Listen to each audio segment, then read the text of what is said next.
ഒരു കനൽത്തര മതി പ്രത്യാക്രമണത്തിന്റെ മഹാവിസ്ഫോടനമാകാൻ.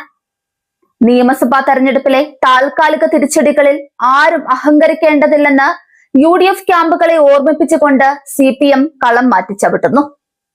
തോൽവികളിൽ പതറാത്ത നായകൻ പിണറായി വിജയന്റെ കരുത്തുറ്റ നേതൃത്വത്തിൽ വലതുപക്ഷത്തിന്റെ കള്ളപ്രചാരണ കോട്ടകളെ തകർത്തെറിയാൻ പുതിയ അടവ് നയങ്ങളുമായി ഇടതുപക്ഷം മുന്നോട്ട് കുതിക്കുകയാണ്.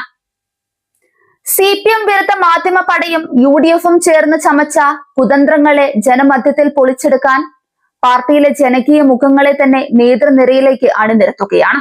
ഇതിന്റെ ഭാഗമായി മലപ്പുറത്തെ കോൺഗ്രസ് ലീഗ് സഖ്യത്തിന്റെ ഉറക്കം കെടുത്താൻ ഒടുവിൽ ആ സിംഹം ഔദ്യോഗികമായി ചുവപ്പണിയുന്നു.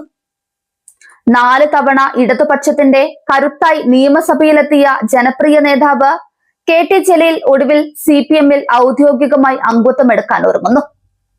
ലീഗിന്റെ നെഞ്ചിലേക്ക് ചെങ്കൊടി കുത്തിയ ചരിത്രമുള്ള ജലീലിന്റെ ഈ വരവ് മലപ്പുറത്തെ UDF രാഷ്ട്രീയത്തിന്റെ അന്ത്യകൂദാശിയായിരിക്കുമെന്നാണ് രാഷ്ട്രീയ നിരീക്ഷകർ വിലയിരുത്തുന്നത്. ഇപ്പോഴത്തെ രാഷ്ട്രീയ സാഹചര്യം മാറിയതാണ് പുതിയ തീരുമാനത്തിന് പിന്നിൽ. MLA പദവി ഒഴിഞ്ഞതോടെ പാർട്ടിയുടെ ഔദ്യോഗിക വേദികളിലും തീരുമാനങ്ങളിലും സജീവമാകാൻ ജലീലിന് സംഘടനാപരമായ പദവികൾ അനിവാര്യമാണ്. പാർട്ടി അംഗമാകുന്നതോടെ KT ജലീലിന് CPM കമ്മിറ്റികളിൽ നേരിട്ട് ഭാരവാഹിത്വത്തിലേക്ക് വരാൻ സാധിക്കും.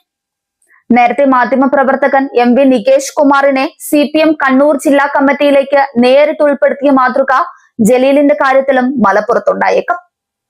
മലപ്പുറം ജില്ലയിലെ രാഷ്ട്രീയ സാഹചര്യങ്ങളിൽ KT ജലീലിനെ ഔദ്യോഗികമായി പാർട്ടിയിലേക്ക് കൊണ്ടുവരുന്നത് CPMനും വലിയ ഗുണം ചെയ്യും. TK ഹംസ അടക്കമുള്ള മുതിർന്ന CPM നേതാക്കൾ സജീവ പാർട്ടി ഭാരവാഹിത്വങ്ങളിൽ നിന്ന് മാറി നിൽക്കുന്ന സാഹചര്യത്തിൽ മലപ്പുറത്ത് പാർട്ടിക്കായി ശക്തിയായി വാദിക്കാനും പ്രസംഗിക്കാനും ജനങ്ങളെ സ്വാധീനിക്കാനും KT ജലീലിനെ പോലെയുള്ള ഒരു നേതാവിന്റെ സാന്നിധ്യം CPMന് ആവശ്യമാണ്.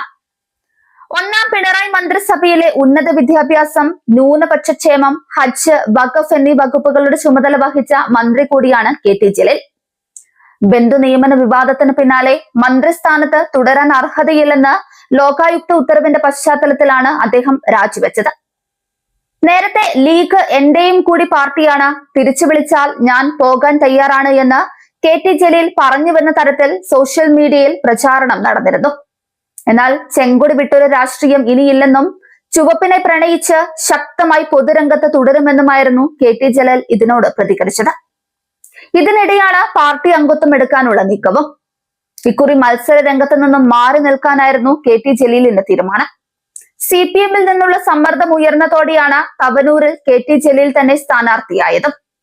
മണ്ഡലം രൂപവൽക്കരിച്ച ശേഷം നടന്ന 3 തെരഞ്ഞെടുപ്പിലും ജലീലിലൂടെയാണ് ഇടതുപക്ഷം മണ്ഡലം പിടിച്ചത്. മുസ്ലിം സ്റ്റുഡൻസ് ഫെഡറേഷനിലൂടെയാണ് രാഷ്ട്രീയത്തിലേക്ക് KT ജലീൽ കടന്നു വന്നത്. പിന്നീട് IUML യുവജന വിഭാഗമായ യൂത്ത് ലീഗിന്റെ നേതൃനിരയിലെത്തി.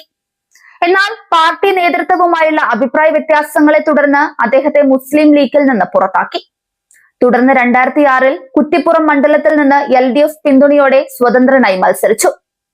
അന്ന് ലീഗ് സംസ്ഥാന ജനറൽ സെക്രട്ടറി ആയിരുന്ന PK കുഞ്ഞാലിക്കുട്ടിയെ പരാജയപ്പെടുത്തിക്കൊണ്ടായിരുന്നു അദ്ദേഹത്തിന്റെ നിയമസഭാ പ്രവേശനം.